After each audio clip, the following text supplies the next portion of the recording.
Donald Trump says, let's forget the markets for a moment, but you can't. Yeah. And the markets don't lie. So they can't be bullied. They won't suck up to a bully. Now, I'm delighted to say that as it's Monday, the Times columnist Rachel Sylvester is joining me. Welcome to the show, Hi, Rachel. Ed. I want to know what kind of animal you want to be named after. Named after you, rather. Well, my favourite person in the whole world is my Cavapoo Pepper. So, Pepper Vasey. Well, she is Pepper. called Pepper Vasey. Yeah, She has her own Instagram account. Okay. She went for a walk with me this morning. She's very good-natured, lovely girl. And I'd like to be a Cavapoo in another life. But before we get on to that... Let's not go there. Exactly. I've just realised what I'm beginning to say. Let's start with the impact of Donald Trump's tariffs. This is the message the US president had for us when he was speaking on board Air Force One last night. I don't want anything to go down. Now, what's going to happen with the market, I can't tell you, but I can tell you our country has gotten a lot stronger. We're the piggy bank. We have all the advantages. Forget markets for a second. Well, can we forget the markets? Well, they've been plunging across Asia and Europe this morning. Here's Times Radio's business correspondent Dominic O'Connell speaking just after the markets opened at 8 o'clock. We're in the middle of a proper global stock market rout now. The FTSE is now down just under 6%. That's about 3 times worse than had been indicated by futures trading overnight. Similar pictures on the 2 big European markets, the German, the DAX index and the CAC index in France, where the trading in shares in French banks has been halted, which is a very unusual step by the market authorities. If you have money in the stock market through your pension or through individual savings, then you're worse off this morning if you take the snapshot of where the market is. Well, Rachel, this is one of those stories where we all become stock market experts overnight. I know. What's your take on what is happening? Well, I mean, it's fascinating, isn't it? Donald Trump says, let's forget the markets for a moment, but you can't. Yeah. And the markets don't lie. So they can't be bullied. They won't suck up to a bully. The sort of mafia tactics of Donald Trump don't work on the markets. He can't sit them down in the Oval Office and humiliate them. They are the only thing at the moment that sort of speaks truth to power. I think that's fascinating. And they are giving a huge thumbs down to Donald Trump and his economic policy. And I think the thing that's fascinating, you just heard a hint of it there, whether he now starts, as Liz Truss did, turning on the markets and sort of attacking the woke markets as some kind of liberal elite construct. But of course, they're not. They have no ideology, couldn't care less about the sort of background of the person in charge. They just take a hard, it's a sort of wisdom of crowds, hard-headed look at what's going on and what they predict will happen. Absolutely right. And let's now speak to the Times columnist and director of the Institute for Fiscal Studies, Paul Johnson, who joins us as well to talk about this. Welcome to the show, Paul. Morning. Are we heading towards a global recession? Let's get straight down to it.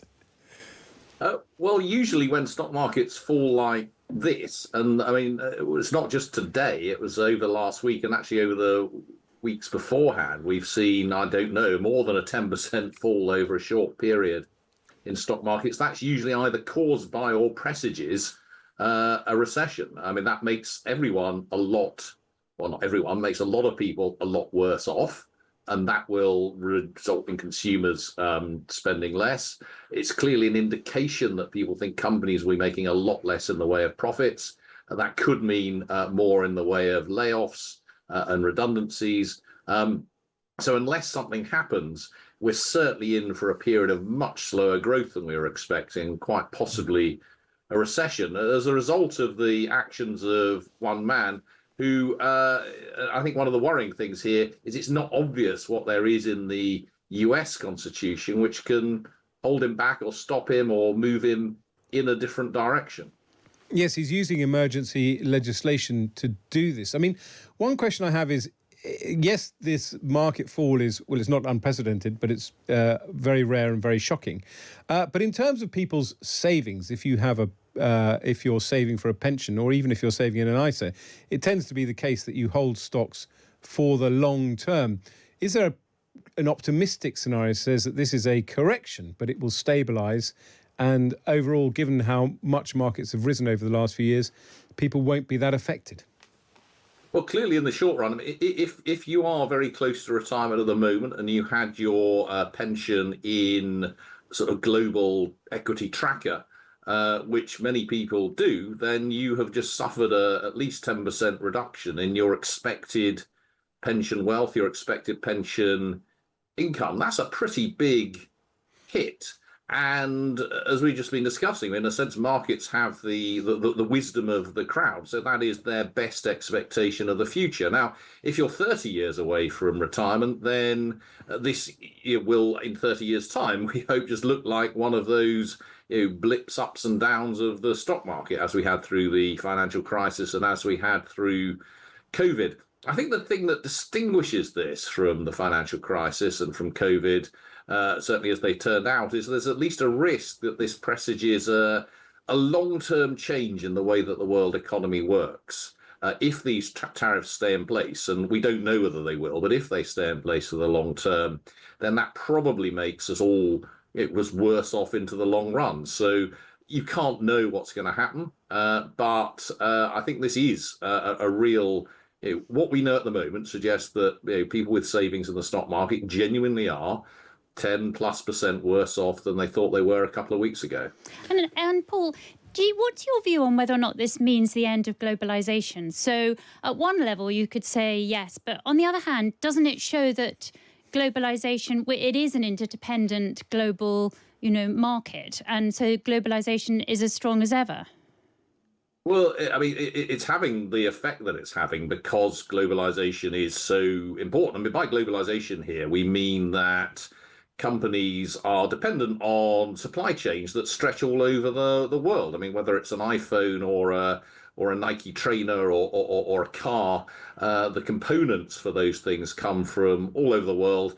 And them being available at the prices that they are at the moment is because you can move those things around so straightforwardly from the places where it's best or most efficient or cheapest to produce them. But if you're creating tariffs on all of those things as you produce the goods, then they are going to become more expensive in the short run. Now, if those tariffs remain in place, then we will move more towards a world in which countries are individually self-sufficient. But that is a very, very bad thing, because that is another way of saying things will be produced in places which are much more expensive, much less efficient to produce them in. So it's too early to say it's the end of globalization, but I think the impact of the tariffs is an indication of the extent to which globalization is what has created the wealth that we all depend on at the moment. And can I ask about the two other indicators for, as it were, consumer or economic health? There's Trump's theory is that by hammering the stock market, he could force the Fed to lower interest rates. Is one of the responses to this new world order, as it were, that central banks will lower interest rates more quickly? And what is going to happen to inflation? Because that's really going to kill consumers. Well, and that is in the combination or the juxtaposition of those that you see a real problem. So if all that was happening was that stock markets were going down, it looked like we were going into some kind of recession, then yes, interest rates would come down. But that's not all that's happening, because the impact of tariffs will be to increase prices. I mean, quite clearly, the straightforward thing, imports into the US will all rise in price by between 10 and 20%. And then there'll be a whole bunch of other things, even if they're produced in the US, because there are tariffs on the parts of them that come from outside. So that will increase inflation, and that will lead the Fed and other central banks to raise interest rates, and they're going to be left in an incredibly hard set of choices. I mean, do you raise interest rates to achieve what you're supposed to achieve, which is to keep inflation down, or do you keep interest rates down in order to offset the worst effects of a recession? Now, the key role of central banks is actually to keep inflation down. So I think there's a risk that interest rates will go the other way. That said, market expectations at the moment are for slightly lower interest rates than they were a couple of weeks ago. But it's not obvious to me that that's the direction of change. And Paul, can I ask you about what happens now? Because what if Donald Trump announces some sort of amazing range of deals, whether sort of real or slightly fake, and that he sort of backs down on the tariffs? Do the markets buy that? Or are they now so worried about his unpredictability that actually we're screwed either way? I rather fear we're screwed either way. But I mean, we're in an unprecedented position in which one person with extraordinary power and, as far as one can tell, a wholly irrational attitude to economic policy, is doing a series of unpredictable things. I think if it really did look like this was part of a set of prelude to a set of deals, then I think the markets would respond positively. I mean, one of the reasons why markets have carried on down today after going down a lot at the end of last week is actually that the president appears to have made it clear that that's not what this is about, that he just kind of wants the tariffs whatever and isn't prepared to do deals. Now, we'll wait and see whether that's the truth. I think if it became clear that that there was a road through this to different levels of tariffs, then that might be positive for the markets. But the uncertainty, as you say, is going to be damaging whatever. Excellent. Well, Paul Johnson, Times columnist and director of the Institute for Fiscal Studies, thank you for coming on and talking about the fact that we are basically screwed either way, Rachel. Yeah. There you go. Oh, dear. That's a technical term.